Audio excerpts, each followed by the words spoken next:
siinä kaksi, mun kaveri ja mä.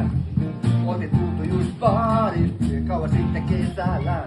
Alkoi hiuku tumpaakin, jälkeen illan huiteiseen. Niinpä lapsettiin kotikrilliin, mieles maito viimeinen. Eipä arvattu, kuinka todeksi, nekin pelillä mun tulisi. Et joku idiootti, meille siitä suuttuisi.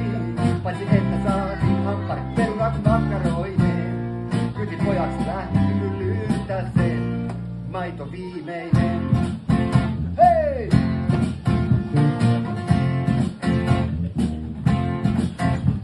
Avataan sen ennätin, otettiin huikka eikä kaksi.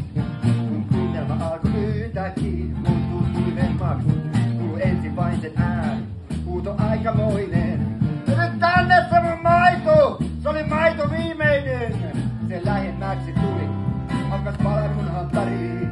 Katso silmi uhkas turpaan, vetää myös mun kaveriin. Sulle näytä miten alkaa, koota lätty lätistä. Jos et mulle nyt sä annat tuota, maitoa viimeistä. Hei!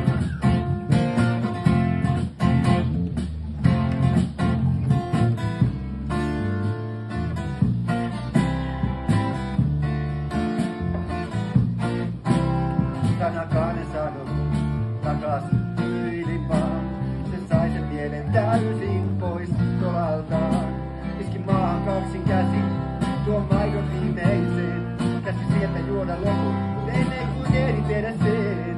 Sen kaveri tuli väliin ja antoi mulle vitosen. Hey!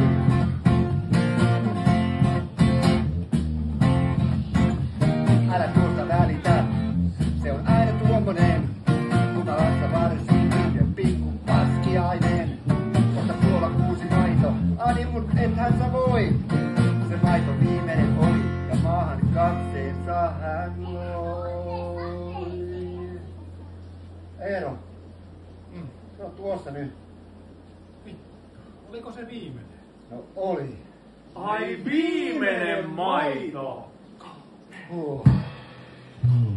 Se opetti tuon reissun meille kummallekin, mulle ja kaverilleni, joka pyysi ja kertoisi, miten koville voi ottaa, kun tanssista torjutaan, ja se päätyi maito